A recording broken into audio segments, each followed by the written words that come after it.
that's what Sarah Dessen and Judy Blumenton prepare me for, was how much coming of age you do in your 20s. And I think that you think that when you are 20 or 21 in this case, you've got it figured out. And you don't. You're a baby still. Calm down. An infant. A freaking infant. Date him a little longer. See how you feel. Yeah. Do you even like boys? Think about that too. Yeah, think about that.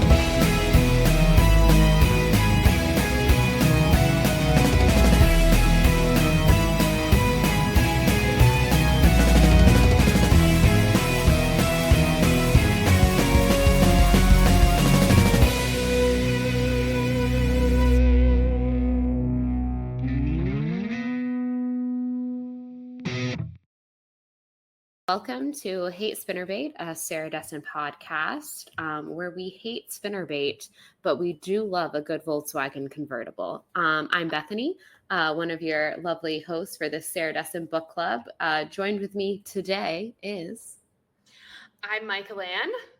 I don't know what else to say. We're off to a great start. Killing it so We are two millennial women who... grew up reading Sarah Dessen, and now that we are no longer in the category of young adults, we are proper adults now. We thought it'd be really fun to go back and read in chronological order all of her novels. Some of them I'm super familiar with. I've read them a ton. Other ones, like the novel we're discussing today, her first one, I read probably like once or twice back in the day and didn't read again until recently. So yeah, get cozy, everyone. This is a book club. We're here to share thoughts and feelings. Today we are discussing That Summer, but we did want to discuss a little bit about how we got here. Mikelanne, how did you become a Sarah Dessen fan? Well, I was a pretty sheltered kid. I had one TV in my house in the living room and very strict parents. So if it wasn't Lizzie McGuire, I wasn't watching it. So I did a lot of reading, and I remember just picking up a Sarah Dessen book in Barnes & Noble and then realizing I need to read all of these. But personally, it's been a long time since I've picked up a Sarah Dessen book, probably since I was like 14 or 15, and I'm 30 now. Yeah. So I feel like I'm beginning to kind of relate to the mothers. Like back in the day, I was like, this bitch, she doesn't understand. Now I'm like, listen to your mother. I think I'm officially an adult. Do you remember what your first Sarah Dessen novel was that you read? Can you recall? I have no idea. I really don't know. No clue. It might have been this one because I vaguely remember it, but only in the vaguest sense. Yeah, so that makes sense that it could have been your first. My first novel of Mrs. Dessen, I don't know. Sarah, we're close. We'll call her Sarah. She's great. She's a friend of the show. My first novel is, spoiler alert, for a few episodes from now, but my first novel that I ever read of hers was The Truth About Forever, which to this day is still my favorite novel of hers. And yeah, that's how I was introduced. Actually, I, much like you, I think I was in a Barnes & Noble. I was about, I want to say 13. I was trying to think today, actually, because I knew we would be recording this. I was trying to think about what exact year it was, so I can remember exactly how old I was, but I want to say it was the summer, like going into 8th grade, but it may have been the summer of like, I just finished 8th grade. I was about to go into 9th grade. I'm not positive, but give or take 12 or 13.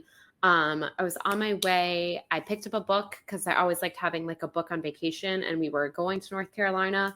And I, at the time, did not know Sarah Dessen's connection to North Carolina. I just picked up the books. I liked the cover, and I liked the summary on the back.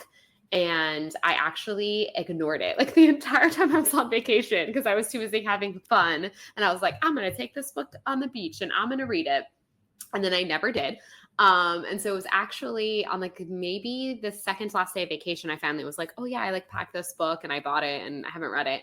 And I started reading it. I read like a little bit. And then it was on the drive back home to Florida that I read the entire thing in like a sitting. And I remember we were getting really, really close to home. And I was like, oh no, no, no. Like I was so invested. And I'm like, I have like just a little bit left and we're going to get home. And I like, don't want to get out of this like book bubble. And so we get in and like have to unpack and I like rushed to my bedroom. I was like, bye. So I could like finish the last like 2 chapters. And then I was hooked ever since. So actually, even though chronologically that summer was the first one that came out, I think it was maybe like my 4th book that I read of hers. I can't say for certain. But yeah, I was the Truth About Forever girl. And then I inevitably was like, okay, I'm going to go and look at her back catalog. And I inevitably found my way to this lovely book that we were discussing today. But yeah, that's a little history about us and how we got attached. To give a little history about Sarah Dessen, which I did try to look into this. If anyone knows, feel free to let me know. As I was kind of rereading this book, I was thinking about some of her other novels, and she gives off younger sibling vibes. But I don't know if she has siblings, honestly. I cannot find that. And I don't know if she is the youngest, but I want to say I feel like she has to be a younger sister because so many of her books, they are the younger sibling, the younger sister. And being the youngest of 3 girls, I feel like she portrays that so well. So I just, in my mind, I feel like she is younger sister, but I'm not sure. I do know that she grew up in Chapel Hill, North Carolina, great place. And her parents were both professors at UNC, University of Chapel Hill, or the University of North Carolina at Chapel Hill. My apologies. And she did inevitably follow in their footsteps for a while. After she became a published author, she did teach creative writing at UNC for a while. Inevitably, once she had a kid, and also obviously her full-time job as being an author, she did step down from that role. But she still resides in Chapel Hill with her husband and her daughter and her dog. And they seem like they have a great life.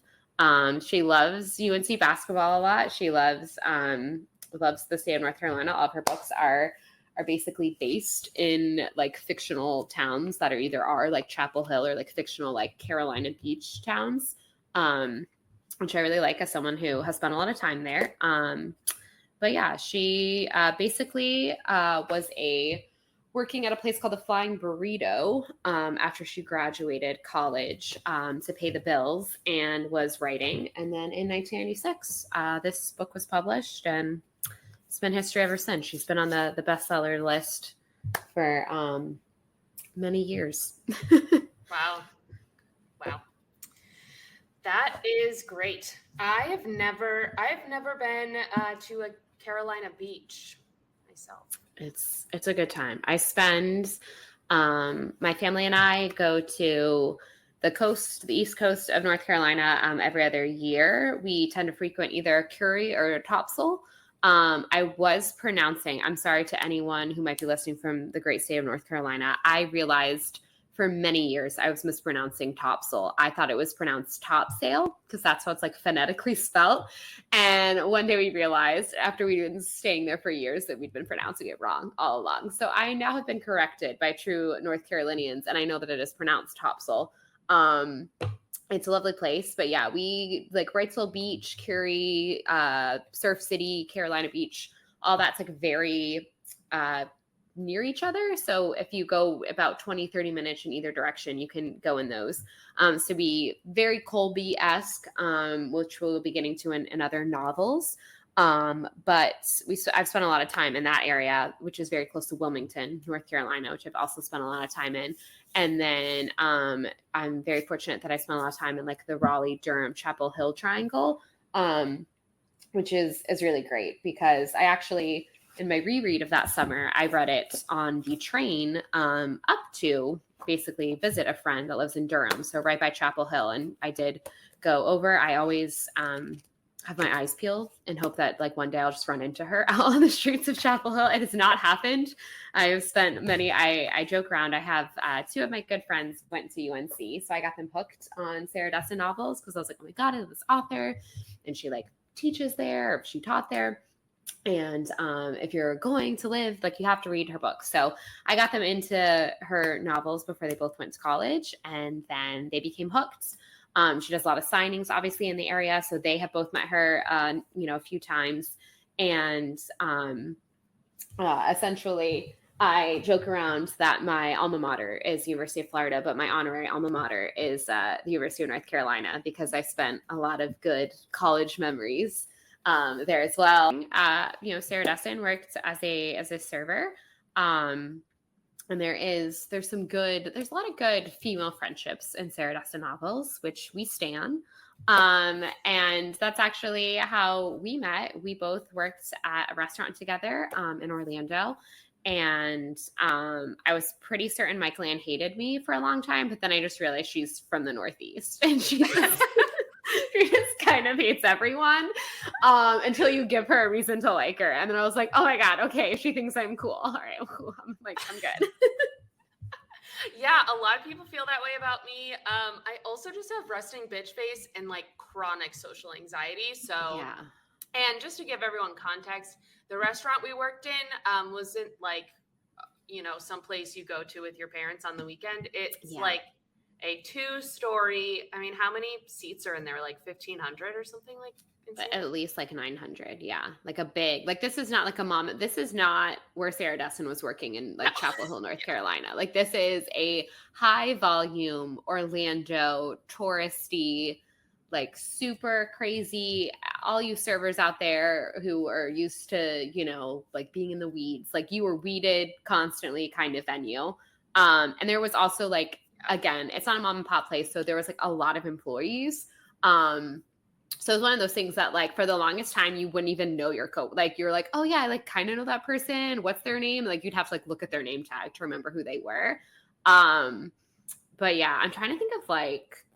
Yeah, I tell people all the time up here, like me and Bethany both met our husbands there. Yeah, it worked out for us. I worked with my soon-to-be husband for a year without ever really talking to him or exactly around him. Yeah, and then I'm the opposite, because my husband trained me. So I actually knew him on like one of the very first days, and because there were so many people and it was so overwhelming, he was like one of the first people I was like, well, I know his name. Like, and again, he has like the most average American white boy name. Like his name is Mike. Okay. So it's like, it's not hard, but I was like, I know his name. He was nice to me when he trained me. So if like the first couple of weeks, like when you have questions or you're like nervous to talk to someone, he was someone I would go to. But it actually wasn't until like months later when he like added me as a friend on Facebook, and I like happened to like see him post something about Star Wars, that we like really started talking. And it wasn't just like, do you think it's going to be busy today? Like conversations, or like, how do you bring this into the POS? But yeah, like it's crazy. Like you can, like the people you end up connecting with, and for like what reason. Like I remember one day we were upstairs, because again, it's like a 2-story venue. We were upstairs. And again, like this is at the time where I was like, I know this girl, but like, I think she probably hates me. I'm not sure. And we were talking about old job, like horror stories and stuff. And you like said something to me, and I was like, oh wait, I think she thinks I'm okay. All right, I'm in. Like I don't have to worry. She talked to me. Like I think we're cool. Yeah. When you first started there, you started there like not that much longer after me, and I was in a pretty bad relationship, so I wasn't even social with people. So I think a lot of people thought I didn't like them. That's fair. It's the Northeast in me, I think. Yeah, as you said. And then like I got to the point where like I would point that out to people, because like new people would start and they'd be like, I think this girl hates me, and I'm like, that's just Michael. I'm like, nah, she's just from Boston. Like it's fine, don't worry about it. Like she's going through something. She's all right. She's fine. Oh, she's fine. That's pretty much, yeah. And then that's golly, I guess almost like 6 years ago now. Yeah, 6 years ago. And yeah, we were like young, wide-eyed 20-somethings, and now we're in like a whole new decade of our life. Kind of maybe better off. I don't know. No, we are. We're both. I love her future husband. He's a good egg, and she's thriving, and I'm trying my best to thrive, and we're doing great. So, y'all, it gets better. Am I thriving though? I don't know. We'll see. I don't know. Still working on those mommy issues, just like Sarah feel Dessen herself. I feel better. You know, sometimes I'm like, man, I really suck. And then I'm not gonna lie, like reading some good old like coming of age young adult, I'm like, no, but like me at that age, like this book, the protagonist is 15, and I'm like, man, I'm thriving. Like 30-year-old me is like doing so much better than 15 years, in which holy crap, I'm old. Oh my God. I'm 15 years older than this protagonist, but it's fine. She's doing her best. I also, some of these names I was like reading, which I also kind of was like doing a little look-see over some of the book this morning. And I'm like, I don't like, am I pronouncing these right? I hope I am. Like their last name, I'm like McPhail? I don't even know. I don't know if I ever tried. But that's, you know, it's like one of those things. I'm like, I've only read this. Like, if I say this out loud, will I sound dumb? I don't know, probably.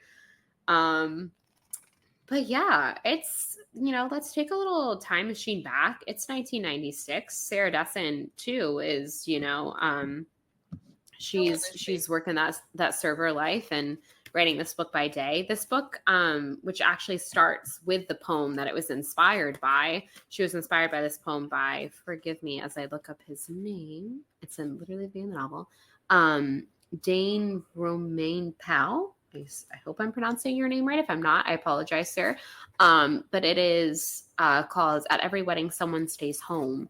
And this book does kind of revolve around, it starts with a wedding and it ends with a wedding. So it's bookended with weddings. Something the two of us know a lot about recently, as someone who was recently married in the past year and as someone who is about to be married in the upcoming year.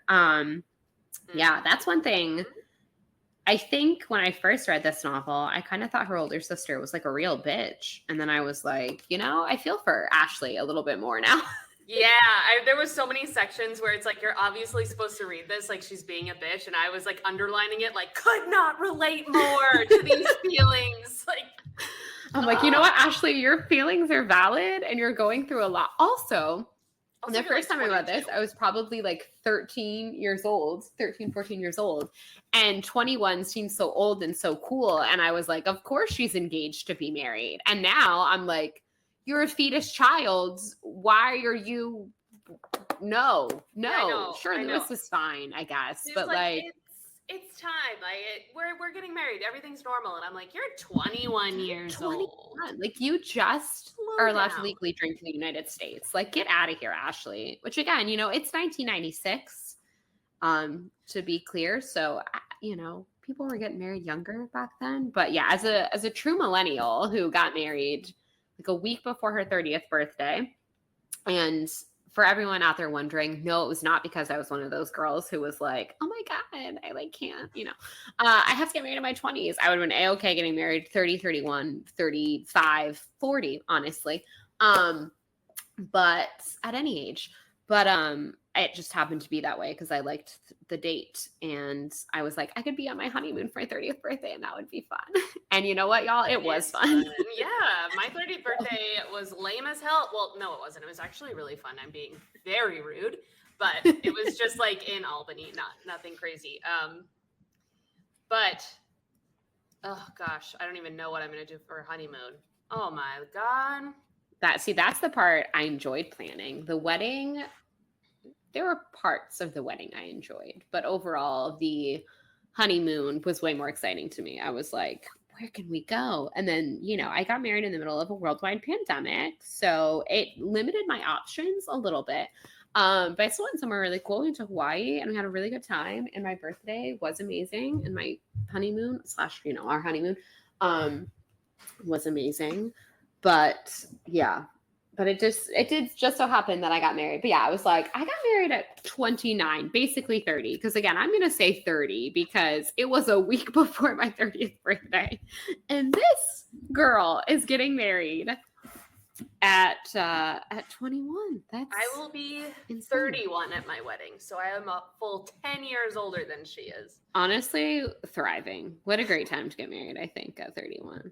And you know, she's like doing makeup in Dillard's, which I respect. Also, I feel like in 1996, honestly, even when I read this, that did seem like a really cool job. And now actually it seems like a pretty cool job. But I'm like, how much does that like pay? I don't know. How much in 1996 did that pay? I wonder. But anyways.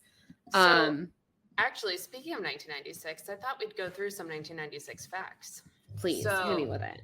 First thing I just looked at, curious, is how much the median monthly rent was.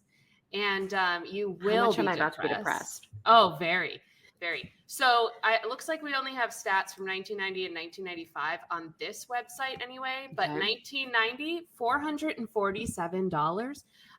In 1995, $523. I really wish everyone could see my face right now because I literally just made like an audible like I gave me the oh face. Yeah, I'm sad now. You know what? You could get married at 21 then because like that was what the cost of living was, and that was like yeah, you could plan a wedding and go like live off on your own on like a makeup counter salary. Yeah, I don't think that's the case these days, sadly, but it should be. Damn it. Should be. Yeah. Should be. $1,000 in 1995. Or let's see. $17,000 now is in 1995. Oh, Jesus Christ, I cannot do this. It's like 1995, here we go. 7,513 is now equivalent to 17,312. That is insane. So that's insane. Things were different back then. Better maybe financially. I don't know. I'm moving in with my mother-in-law, people, so money is tight. Money is a real yeah, it really depresses me. The cost of living is unfair. Not to be a real millennial about this right now, but we're just going to be real millennials about this. What a time to have lived in 1996. I mean, I did, but I was like 5. So it was a little bit different. Yeah, I will say, I think that's there are certain things about this book that it's a little bit dated, like obviously, but overall, like I read it, read it today, like read it, in this present day time. And I was like, yeah, like there's still a lot that, I mean, like things like a 21-year-old getting married is very crazy to us. But there is a lot of things. Like, I feel like she does a good job of it being like certain circumstances in her novels. You're like, oh, if someone would have had a cell phone, like this wouldn't have been an issue. But overall, like a lot of things like don't seem super dated. At the beginning of it, like her mom's like listening to a tape, and that's like obviously a little dated. There's like certain, mentions of things like that, like old technology that you're like, oh yes, this came out in 1986. But overall, I feel like it doesn't date itself too much. Like it's pretty timeless. So just some, I agree. So just some, except for the mall. Well, yeah, that. Lots of malls in these novels, which again, at the time would have been, different. Yeah. So just some other quick facts. The top song in 1996 was Don't Speak by No Doubt.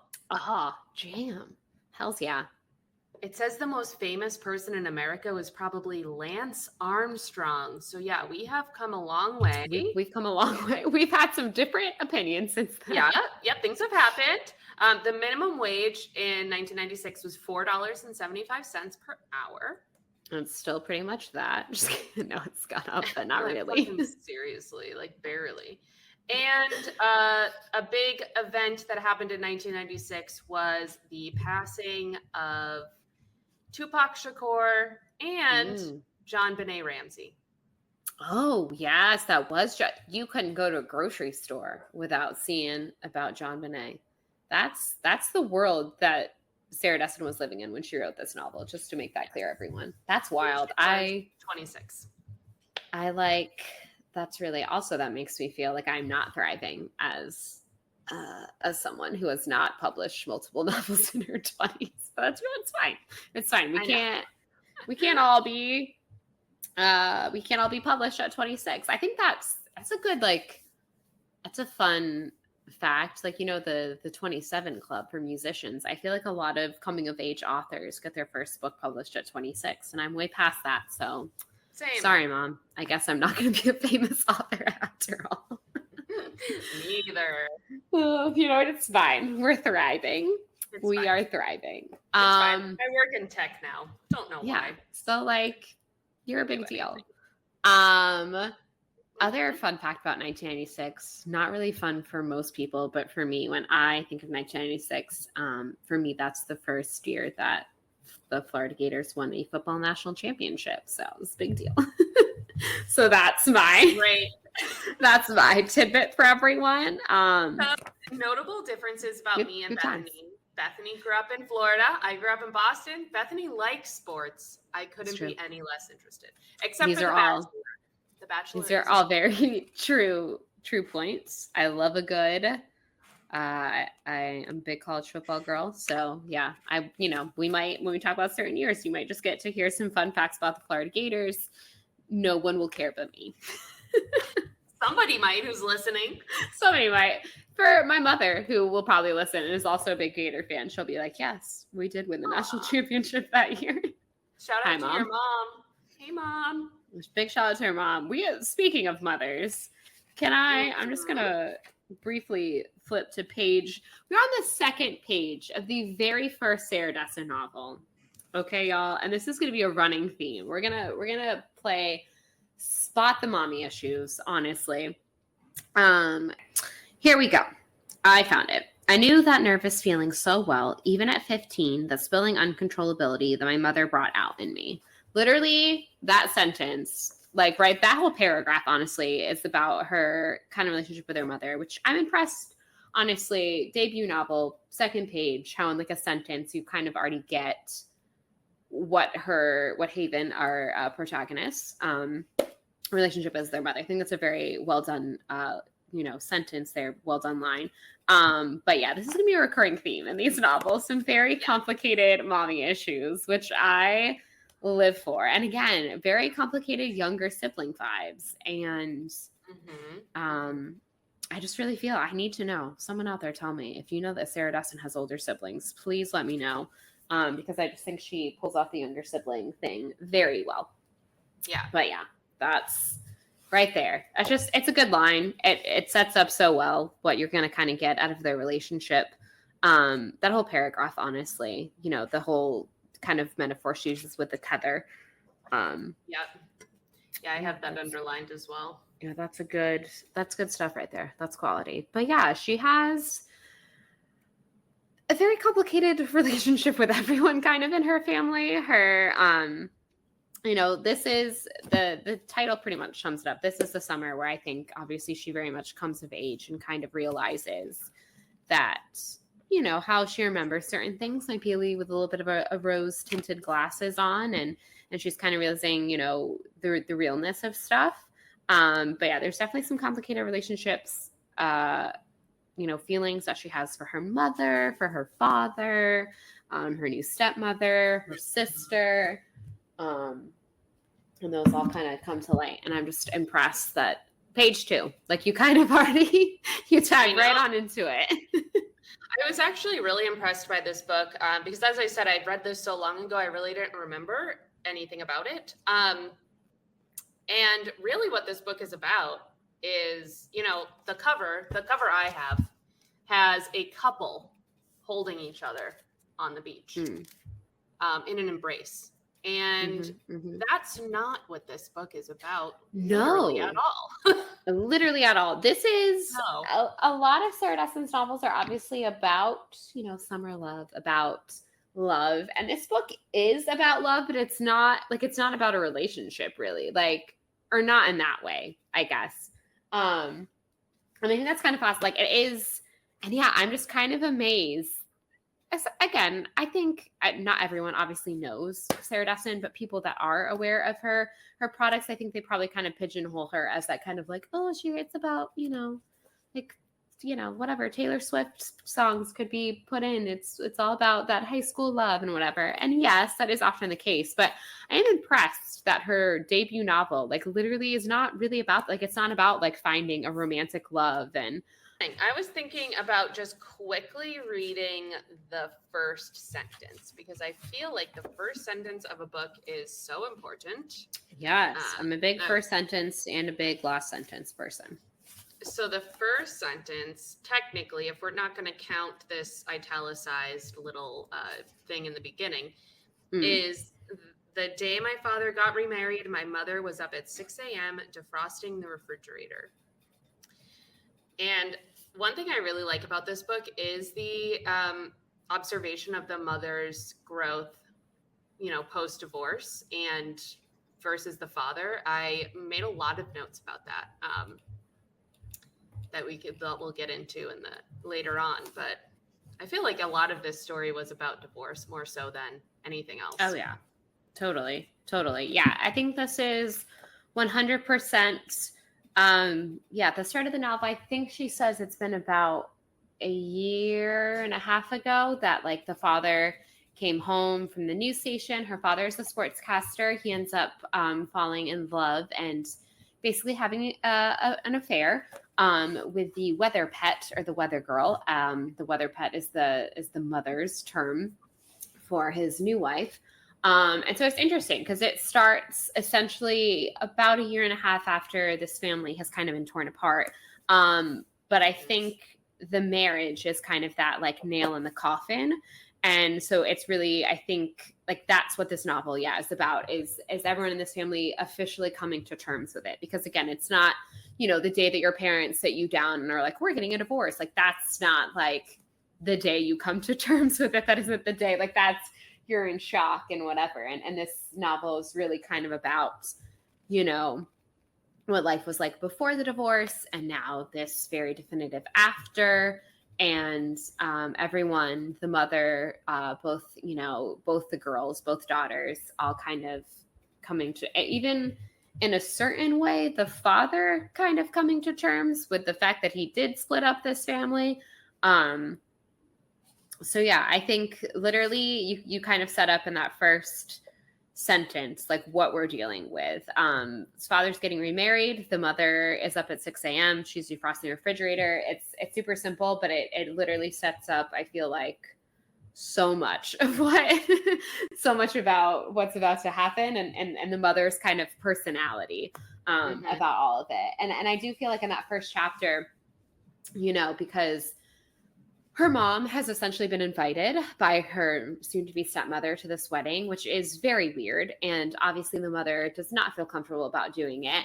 But Haven kind of says, that she ends up realizing, like, why her sister, because her sister's kind of like, well, you were invited. Like, it would be rude for you, not to come. And essentially, obviously Haven doesn't really understand that. Like, that would be so weird if she came. But then as they're leaving, which is the end of the first chapter, she's kind of like, oh, I realize now why she wanted her to come, because it does just feel so weird to leave her behind. Like, it's such a sad image. And like they create such a, Sarah Dessen creates like such a good visual of that, of kind of just imagining the mom just kind of being left at home while they go off in like their silly floofy bridesmaids dresses to go like celebrate their father's new life. Speaking of 1996. Yeah. I like really, and that's the thing, we will be discussing the movie How to Deal, which takes both this novel and Someone Like You and kind of takes inspiration from both of them. But that, of course, ended up coming out in the early aughts, 2004. Correct me if I'm wrong, but I think 2004 is when that came out. And man, I really wish we could have gotten like a full, not like the early aughts had good fashion, but I wish we could have gotten like full on 1996 bridesmaids dresses. Would have loved to have seen those. You were so close. 2003. 2003 was off by a year. Good old 2003 Mandy Moore, y'all. Can't wait to dive into that. I'm excited. I know. Truly. I keep thinking, I just watched How to Deal last weekend and I like keep like, you know, making the connections from the books and the book and the movie. And I'm like, oh my gosh. Yes. One thing I did also have underlined was this sentence here. She turned when she saw me, wiping her brow with the ice pick still in hand, making my heart jump as I imagined it slipping just a bit and taking out her eye.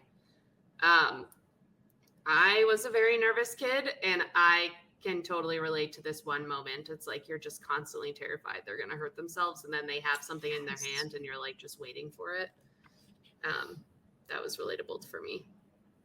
Yeah. I also I have the second to last paragraph about, we kind of talking about like the nervous child. We also kind of understand Haven, which is a very common thing for teenage girls.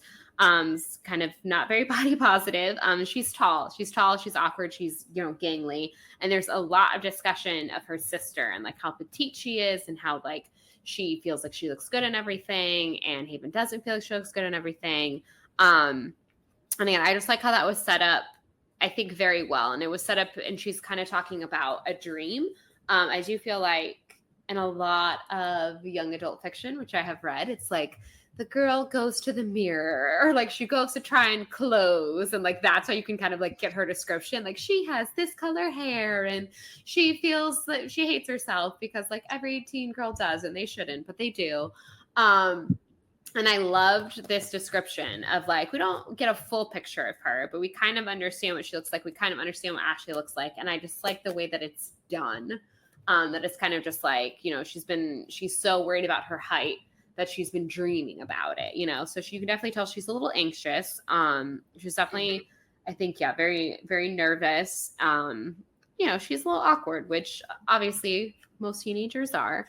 But yeah, she's obviously been through a big upheaval in her life in the last year. And then I think it's like this growth is kind of also happening around the same time. And it's just kind of like a physical representation of how things are changing around here. Yeah. Yes, absolutely. This was just totally random, but on page 5, I had the outfit that her sister wore when she was a cheerleader. That included saddle shoes. I just had to bring that up because love that. Saddle shoes. I love that. I was like, oh yeah, that's some 90s. Yeah, that's another one. Like in the first chapter, you have like a couple, like the fact that her mom is listening to a tape, and then you have saddle shoes being mentioned. It's like, okay, yeah, this book came out a little while ago. Saddle shoes. First of all, big up to saddle shoes. That's fantastic.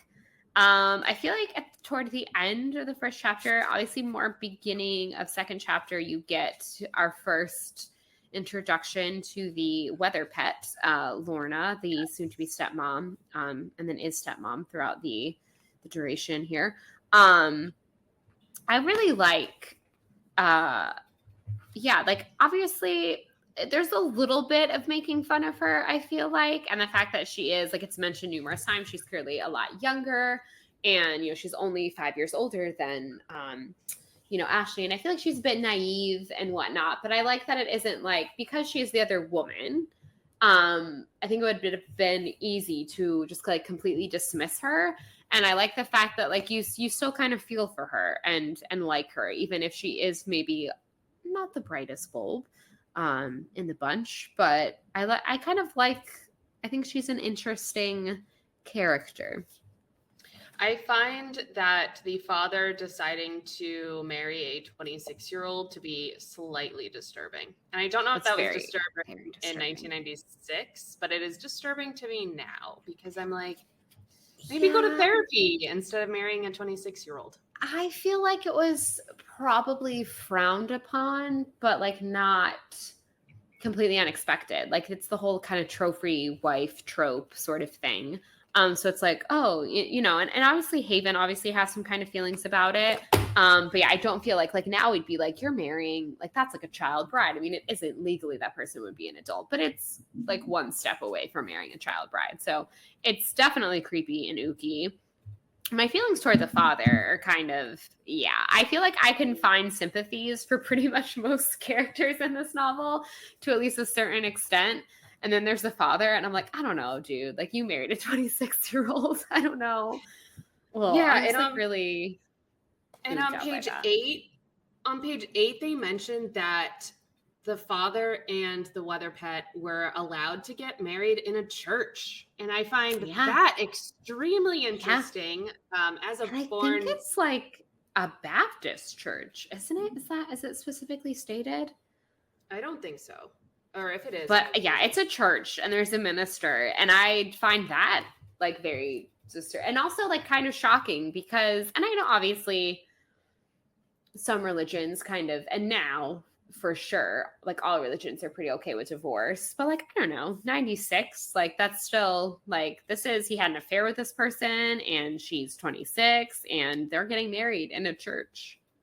It's a little. I think in the Catholic Church, you still have to like if you're divorced, you can't get remarried in a Catholic church. I'm like, pretty sure, but us Catholics, it's not like we're strict. Yeah, it's not as like like back in the day it was like straight up forbidden. Now I still don't think they're like happy with you remarrying, but like they're like, well, isn't everyone getting divorced? It's fine. But yeah, I mean, Catholics definitely it's a whole other shebang there. But yeah, the fact that they got married in a church is a little weird. Yeah. There's also this line here that I find very interesting that kind of shows you what Lewis and Ashley's relationship is like / how it was built. It says, my mother said Ashley missed our father and needed a protective figure. Lewis just came in at the right time. Yep. And it's like, that does make you, as a 31-year-old that's going to get married and looking at this little 21-year-old, I'm like, I wonder if the underlying thing here is that she missed her dad and she needed a new man to take care of her. So she just got married. Yep. Yeah. You get kind of the feeling from Lewis's character that he's kind of like, I don't know. I feel like he's maybe a little controlling, but like he's safe. Like in her mind, like, like he's a protector. And she, it's stated early on that Ashley was definitely close to her father. And I think it's very interesting that like it's not really ever delved into as much obviously as it is with Ashley, but I kind of reckon that maybe Lorna, the weather pet, might have some daddy issues. And then Ashley, like it's funny that he probably married someone that had daddy issues and then he created daddy issues for his own daughter. But yeah, it's 100% the case. And you can tell how much it kind of makes Haven sad. She mentions these boyfriends and all these, and she's, my sister was strong and independent and she was the one who was breaking up with people and she went through men. And then she finds this guy when they're, she's obviously clearly going through something and he feels safe and he's kind of this protector. And she ends up being like, yep, and we're getting married. Cause again, this whole past that we know about the last year and a half, give or take, like they are getting married this summer and they haven't known each other that long. I cannot stress enough. She is 21. Yeah. Ugh. If any 21-year-old is listening to this and you're considering getting married, let me just give you one piece of advice. Don't do it yet. Don't do it. Don't relax. Do it. Okay. Just wait. You don't know where your 20s are going to take you. You don't know if you're even going to like that person in 5 years. So just remember that. 20s they're good. I think that's what Sarah Dessen and Judy Blumenton prepare me for, was how much coming of age you do in your 20s. And I think that you think that when you are 20 or 21 in this case, you've got it figured out. And you don't. You're a baby still. Calm down. An infant. A freaking infant. Date them a little longer. See how you feel. Yeah. Do you even like boys? Think about that too. Yeah, think about that, And also, if it's her, date her a little longer. See how you feel. In all scenarios. Oh my gosh. Don't get married. I have a sidebar. I have these two neighbors, two young guys, 19 and 21 years old. They've known each other for 6 months, and they are now married with three dogs. Which is children for us gays. I was like, children? I was like, where did the children come from? That is, wait, you just said 19 and 20? 19 and 21. And they're married. Stop. They're married. I was like, when they told me that, I was like, oh my God, you know what? I actually can't hang out with you guys anymore. I'm so sorry. First of all, you're children. And second of all, I know. I feel like I'm witnessing a crime because you're both so young. You still have teen in your age. Like, no, stop. You can Get out of here. remember high school with perfect clarity. You're too young to get married. Oh gosh, yeah. Oh, yeah, God. Anyway, that's back to Dessen. Back to Dessen. Back to our girl, Sarah. Oh, so yeah, we're now at the wedding. There are again, we kind of enter, we get our first introduction to Lorna. She is getting her makeup done, but keeps crying through it. And I kind of like, again, it almost seems like, which, like the first sentence, it sets up like this wedding is going to happen today. But I kind of like by the end of chapter 2, like we have wrapped it up. Like this wedding has happened. Because it almost feels like this should have been like the build up, like you're building up to this wedding. But I like the book ending. Like I like that we start at this wedding and we end at the other wedding. I think it's a really unique view. We don't see a lot. Yeah. And it's just, I felt like it's crazy to me that like, here we are, we're getting married. And like, we're just meeting like these people. But yeah, we just kind of, she's getting her makeup done or wearing these god-awful dresses. I did really like the comparison. Again, they're having this kind of like big fancy church wedding and this like, there was a whole write-up in the paper about it. And then we kind of go on page 19, we kind of go and we talk a little bit about her parents' wedding, which was a lot more low-key. And it just kind of, again, it's another just little bit of an insight into who these people are, where they have been. You kind of learned that apparently the mother's father disapproved and refused to attend the wedding. So I think that's kind of another daddy issue moment. Lots of daddy issues, like 3 generations of daddy issues going on here. So that I also thought was kind of very telling. But then, and then I love this line, which is at the bottom of page 19. And she was like, my sister began to cry, and I knew it wasn't for the happiness of weddings, but for the finality of it all, of this, knowing that things would never go back to the way they were. And that, if that doesn't sum up exactly why it was the right call to start this book where it did, it's that. Because again, it's like, now I think they finally really get to grieve their parents' divorce. I think there was this weird hope, at least on Ashley's end, that maybe this wouldn't really happen, but they are now married. So it has happened. He has a second wife who's 5 years older than her. And I also want to mention before we wrap this chapter up is the relationship that Lorna has with Charlie Baker, the important local news anchor. Yes. That relationship creeped me out as well. And it makes me wonder if part of Lorna's story is that she gets sexualized by men frequently. I'm going to say yes. That whole, everything about this woman's relationships with men really just ooks me out. It's just very groomy. Like the fact that they keep being like important news anchor man, Charlie Baker. And like there's like I said, the write-up in the paper about their relationship and he walks her down the aisle. Again, daddy issues. Dad's clearly not anywhere in the picture. I just think that that's really interesting. And also related, but not related, Haven's weird, like infatuation with her ears. Yes. There's like and like, I love the description, like these little seashell ears. But yeah, I think, she kind of describes her. She's clearly pretty. She's clearly young. She clearly has little seashell ears. And I think a lot of these older men at the news station, take a little bit of an advantage of her. And that just makes me kind of sad for Lorna. I think she deserves better. Yeah, I agree. She needs a couple girlfriends. Yes, sure. 100%.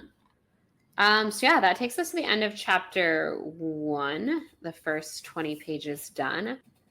Diving on into chapter 2, I love, well, kind of like we started the beginning of the novel and also the first chapter. I enjoyed this bit, which is of all of Ashley's boyfriends, there are only a few that I can remember past the dates and events they represent.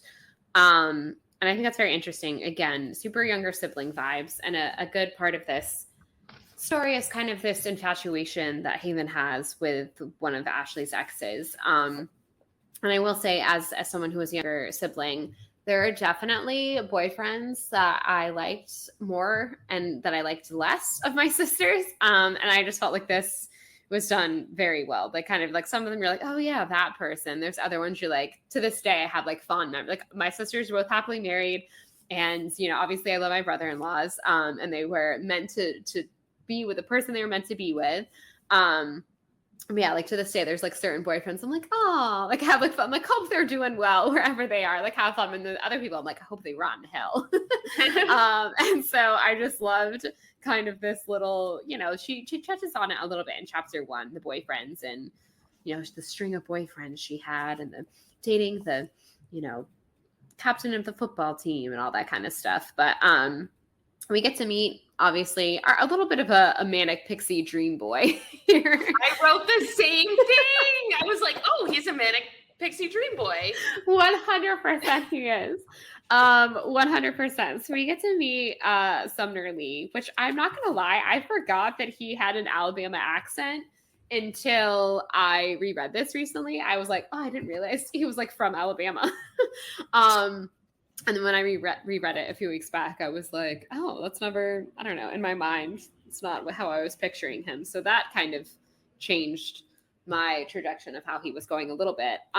We also get to meet that Volkswagen convertible, which is really what he brings to the table here. But yeah, we get the infamous cheese story, which again is so just like manic pixie dream boy, like that entire bit. Yeah, I mean, what are your thoughts? What are your thoughts on this Alabama manic pixie dream boy? Well, I am also the youngest out of all my siblings. I don't have any memories of any of their significant others except for the ones they're married to or no longer married to. Speaking of getting married too young. But obviously I do have memories of like my brother-in-laws when we were younger and stuff. And this is a good description of like being the younger sibling and watching your older sibling date. But yes, this manic pixie dream boy, she is putting so much onto him, and onto his memory, which comes up, of course, later on, obviously. Yep. But I mean, she writes a very charming man here. I was reading this and I was like, you know what? He sounds like a blast. He does sound like a blast. I'm like, yeah, I want to go down to Virginia Beach with him. This sounds like a good time. Yeah. And typically I wouldn't want to go to Virginia Beach. So it's like perfect. Same, to be honest. I also really like this. I really like all of her feelings about him, but I like this paragraph in particular on page 26. She says, I'm sorry. He made her loosen up and laugh and enjoy stuff she usually didn't, like being with me. When he was around, she was so nice to me, really nice, and it closed up that 5-year gap that had been widening. Ever since she'd hit high school and stopped looking after me and started slamming doors in my face whenever I got too close to her. I feel like one thing that Haven is definitely struggling with in this book is the fact that Ashley is getting married and moving out and moving on. It is also that also signifies a huge change. I remember my brother was the first one to get married, and I remember when I found out that he had gotten married, he eloped.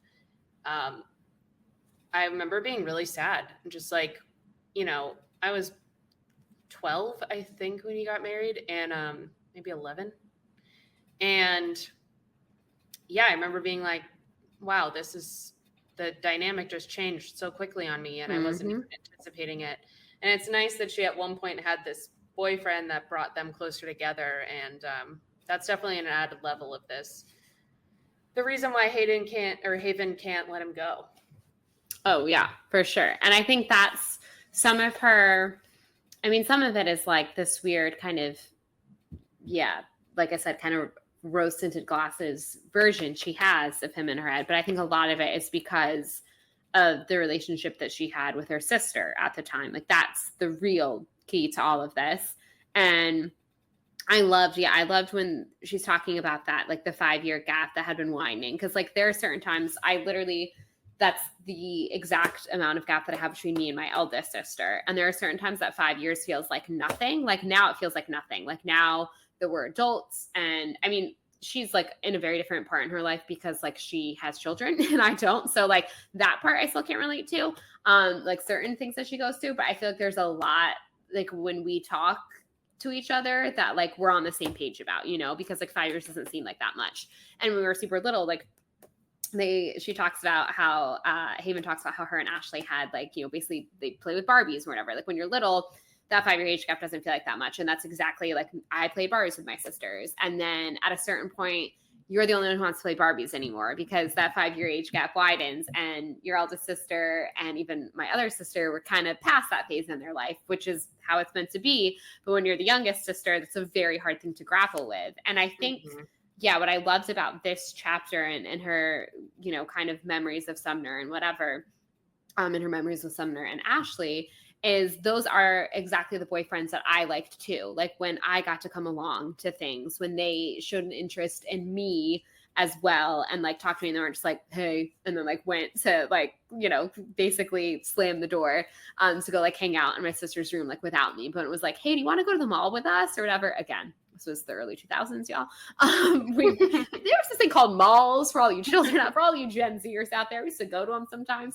And I'd be like, oh my God. I'm like, if I got to go, I thought it was so funny. Like this introduction of him in this like VW convertible that she talks about. Cause that was the thing. Like it was so cool when you got to go in your big sister's boyfriend's car. You're like, I'm being invited into his car. And like, that was, I don't know why, but like, I remember being like, they think I'm cool. Like, all right, you know, like I'm included. Like it really felt like this inclusion that you got to go, to the point that I had like weird fond memories of one of my sister's ex-boyfriend's cars, like because we're just so weird. Like I don't remember what kind of car it is. I know nothing about cars, but like I can remember the car. Like I can picture it in my head. You know what I mean? So I just think that, like that feeling, especially at the age that they're at, that 15 to 21, and the fact that, like her sister is about to get married.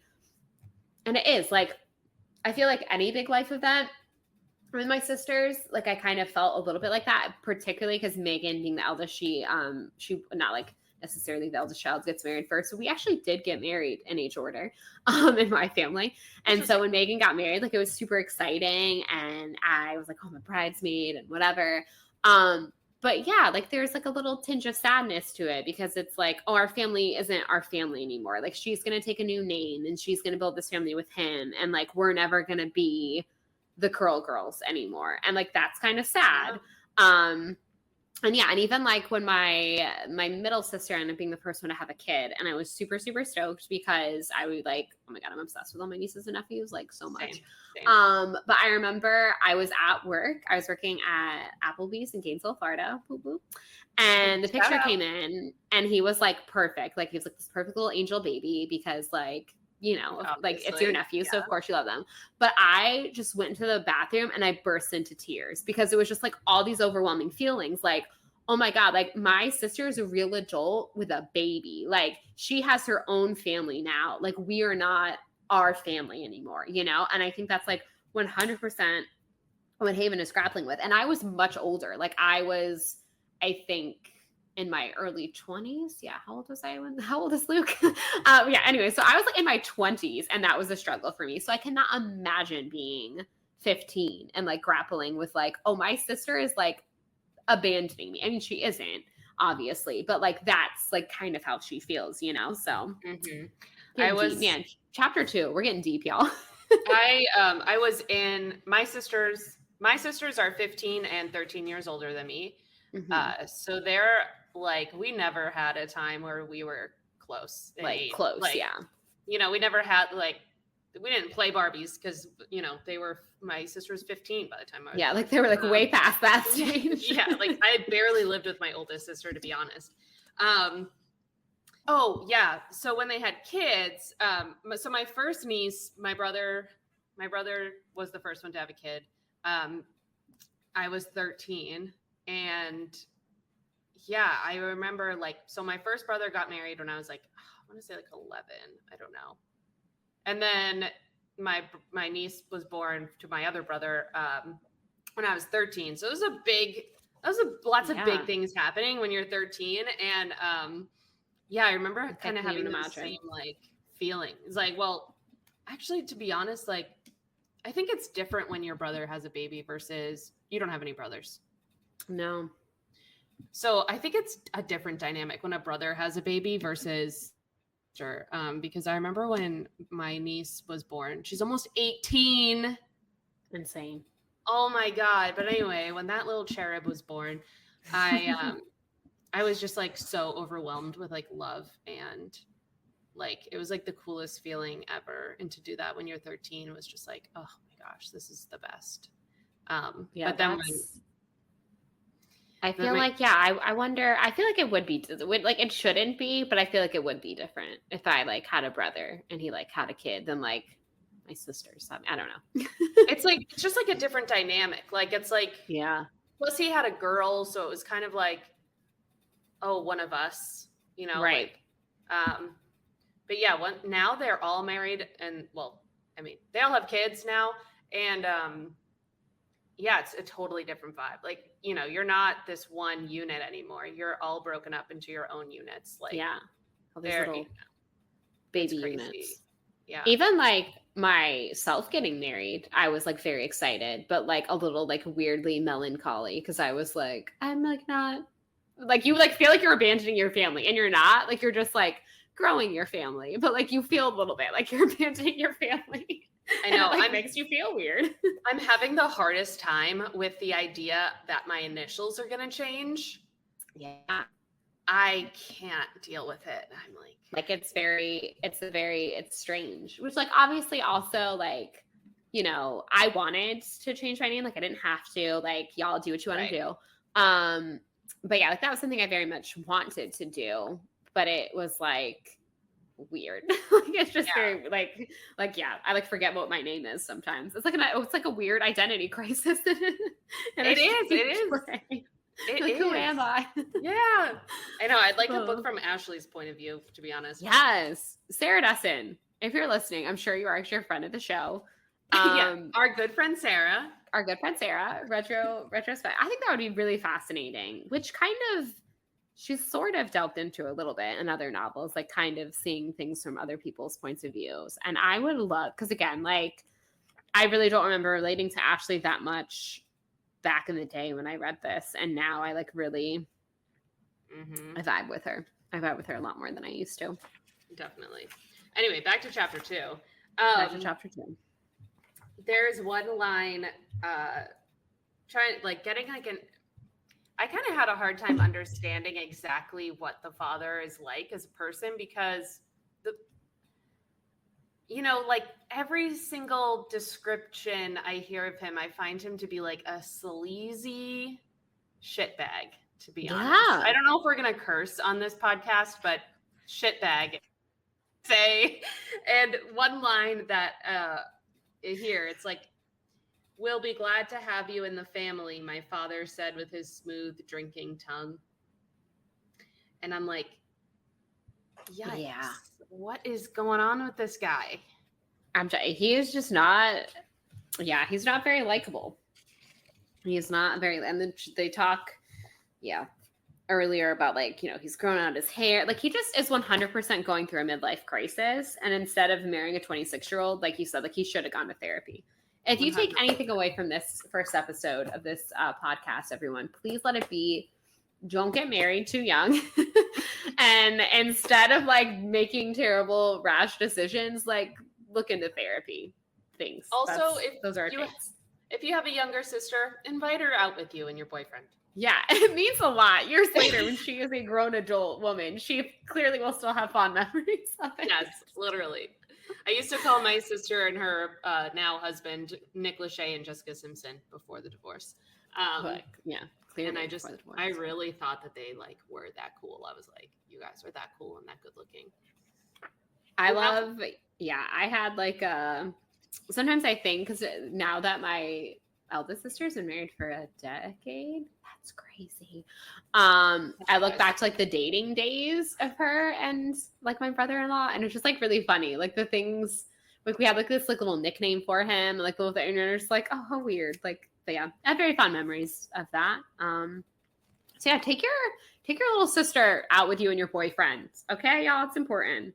It's bonding time. Oh, also another funny line that just brings about 1996 is after, I don't know what's going on here, but they're talking about, I think this is right around the time they got divorced.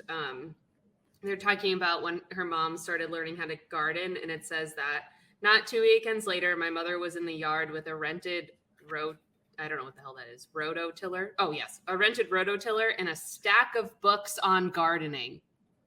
Yeah, that is 1996. 100%. But then it continues, and it actually has this really beautiful description of their mother building this garden, and such a gorgeous, like magical place from such a deep, deep pain and sadness that you knew that she was, going through.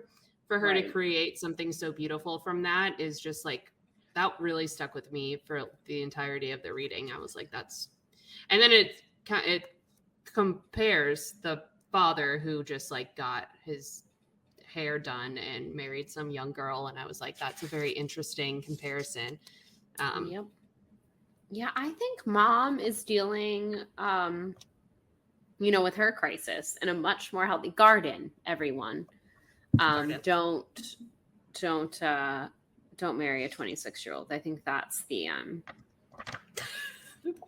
real, But no, I love that, and I love. I mean, I know it's like probably cliche to be like, oh, I love that, like through pain something beautiful happened, but like I do, and again, like there's so much talk about. We're only a couple of chapters in, and there's so much talk about growth. And I think, like, again, how physically for Haven, like she is growing, but like metaphorically, she's, kind of growing through this pain. And again, like a garden, it grows and whatever. And I just think that is kind of beautiful. And I don't care that it's cliche. I think that it's beautiful. To me, it it's like a metaphor for her like growing strength. It's like it's like she was torn down at the end of this divorce, and the process of making the garden also built her strength back up and made her more independent again. Because we're now starting to see her independence coming through, like all of her time she spends with her neighbor Lydia, and then the potential trip to Europe. It's like she's finding herself. Yeah, no, 100%. And I think that's very lovely. Yes, I agree. And also just like makes me, like oddly hopeful, because again, I think it's never really mentioned exactly how old her parents were when they were married, but like clearly she was in this relationship for a long time. And I think that she never, like a lot of people probably of, like our parents' generation, they kind of went straight from high school into marrying someone, and you never got that kind of like I said, second coming of age in your 20s where you found yourself and whatever. And so it makes me kind of happy to see that, like it's never too late, I guess, kind of that. Her mom clearly went through, I think, a lot of years of like not knowing herself, and now through gardening and through this divorce, she's actually going to kind of, and from a nice female friend, and again, potential for travel and whatever, she's kind of really coming into her own and flourishing. Another beautiful female friendship that we have there in this book is the mom and Lydia. They have like a very, like they're obviously each other's rock. They're both going through something. And also, I like how Lydia at some point, I don't know if we've passed it or not, but she's described as having a Florida accent, and I cannot even begin to imagine what the hell a Florida accent sounds like. Same. I mean, again, and the more north you go in Florida, the more southern it gets. There are certain parts, like in the Panhandle, that I think have a distinct accent. But overall, I don't think of the state of Florida as having an accent. I joke around often as someone who is a 6th generation Floridian, and is told all the time that I sound like I have an accent from somewhere. And I think it was just all the Amy Sherman Palladino I watched growing up. I talk real fast. Exactly.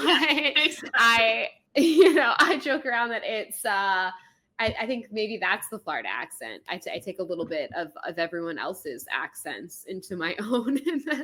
But no, I don't think I have a distinct accent. But when I was growing up, I was obsessed with the South and obsessed with people from the South. I like romanticized the South in my head when I was growing up in a big way. And you know why? Probably because of this, Sarah Dessen. Yeah, and then, because of this kind of stuff. I mean, yeah, I think it's like easy to kind of romanticize the South. I mean, it's lots of bad things happened. But lots of bad things happened everywhere in our country. But yeah, I think when you read like that, we're kind of talking, skipping over the italicized portion of this book, but like reading that, I was like, yeah, if that isn't my childhood, like growing up, that kind of like, I don't know, like the way, just thinking about like a thunderstorm rolling in on like an afternoon or like something like that. And it's like, it sucks actually living through it day to day, but it's very easy to like romanticize it and like idealize it. Like, oh, rainy season in Florida is actually torture and extremely inconvenient. Really terrible.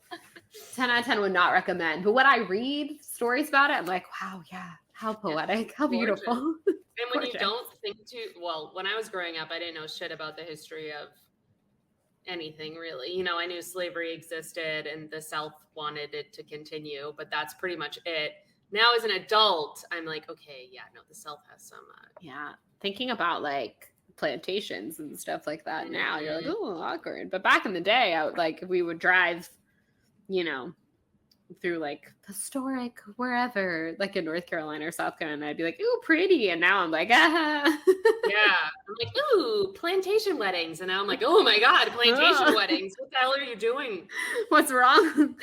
Yeah, exactly. That's big yikes. But yeah, I mean, some parts of the South are very nice. There are nice parts everywhere in the world, y'all. I say y'all. Cheerwine is great. And North Carolina did give us cookout. So bless the good state of North Carolina for that. The sun is setting here on this North Carolina beach, and it is time to pack up your cooler and roll those towels and go home. Get those flip-flops on. Go home and try not to track sand everywhere. You probably will, no matter how much you stand outside and try to shake your sandals off. You will be tracking some sand in, and enjoy those little bits of sand. Let them keep you company until we settle into the rest of the book next time on Hate Spinnerbait. Keep hating Spinnerbait. We'll see you. Spinnerbait. Keep loving us and Sarah Dessen, and follow us on Instagram.